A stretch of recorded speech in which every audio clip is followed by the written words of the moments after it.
SIRUI is a Chinese manufacturer of camera accessories and lenses.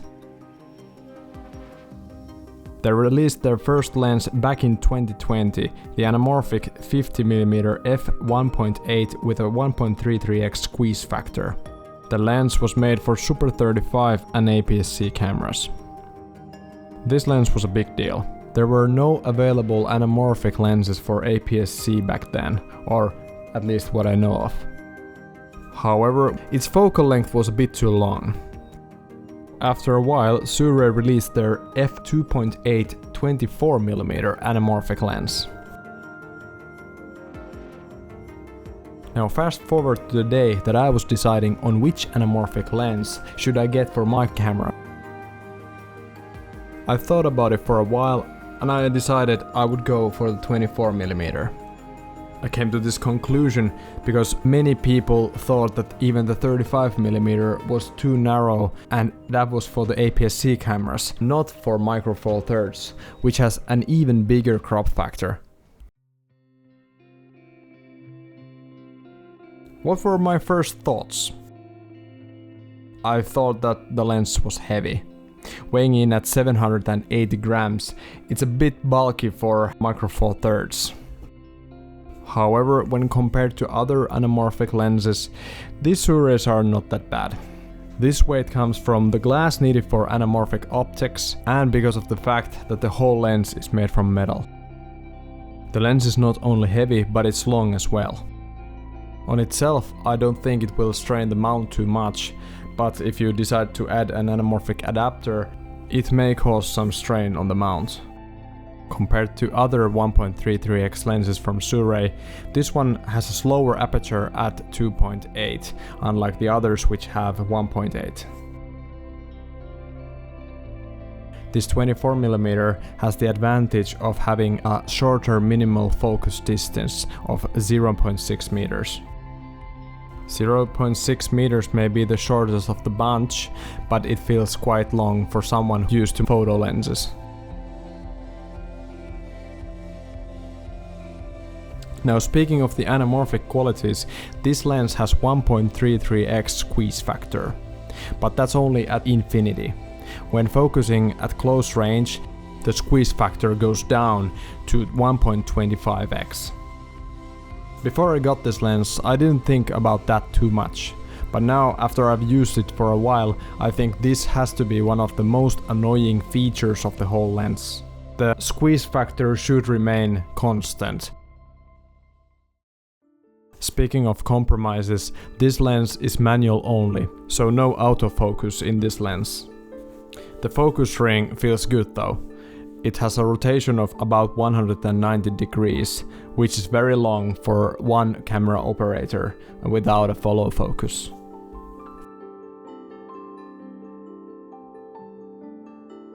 For the 80% of this rotation, it will only get you from the minimal focus distance up to about 3 meters, and the rest of the 20% that is left on the focus ring is used for 3 meters up until infinity.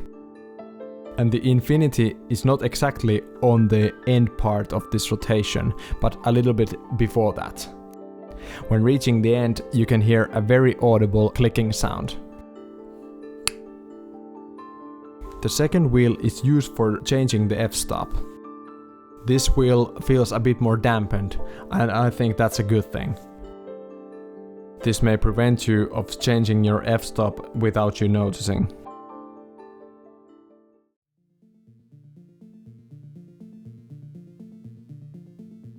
Continuing with the anamorphic qualities, I think this lens is a very moderate anamorphic lens, and that should be considered when buying this.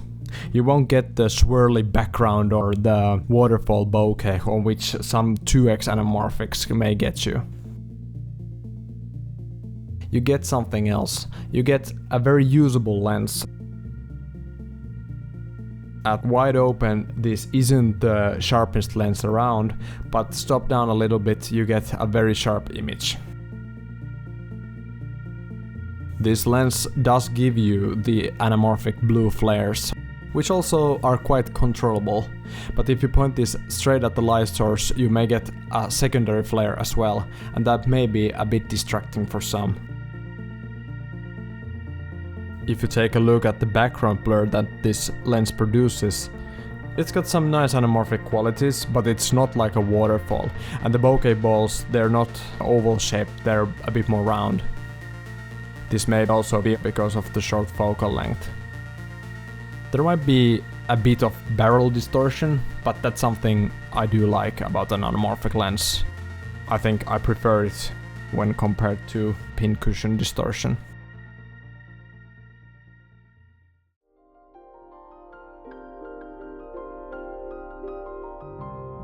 My overall thoughts about this lens and on the price. I got this lens for about $500. For me, I think the price was good enough. I come from using second-hand photo lenses only for Micro Four Thirds, and those are usually quite cheap. This was my first cinema-like lens. I think for 500 euros or dollars, you get a pretty decent lens. This isn't the most anamorphic lens, but I think it's good enough for someone who's just taking their first steps on the world of cinematography or videography. For me, actually, the most interesting way of using this lens with my GH5 is using it on the open gate mode, which opens up the whole sensor. When I use this lens with that, the 1.33x or the 1.25x on the shorter distance, it gives a 16:9 or something around that of an image. And you could use this lens like spherical lenses and get the same aspect ratio, but just with more area on which the camera may record. You may open up the aperture fully and get the dreamy cinema-like look, or you may stop it down and use it for more serious work. If I went back and thought about my decision making on the lens, I think I made the right decision. For Micro Four Thirds, the 24mm is quite honestly the narrowest I would go for the first anamorphic lens. If you go more narrow, say like 35 or 50, you could lose the ability to get establishing shots with the anamorphic, and I think it's very important to get these shots while using the wider aspect ratio. Would I recommend this lens? Well, that depends, and I know that's a cheap answer, but if you're someone who's just starting and getting to know your camera, I think this lens might be a bit difficult for you, maybe a bit too expensive and a bit too specific for something that you would need. If you're someone who's adventuring outside the basic lenses, the basic gear, and you want to experience the whole movie cinema side of video making, I think this might be a good option if you have the APS-C format or Micro Four Thirds camera system. For someone who has a bit more experience, I think this is a wrong lens as well. You might have a full frame camera, and this is not for you then.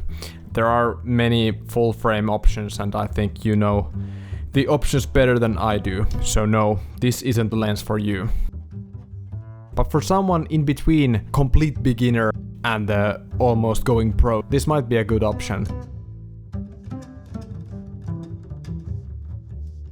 You may also want to check out the anamorphic adapters, one of which is from SIRUI, the 1.25x.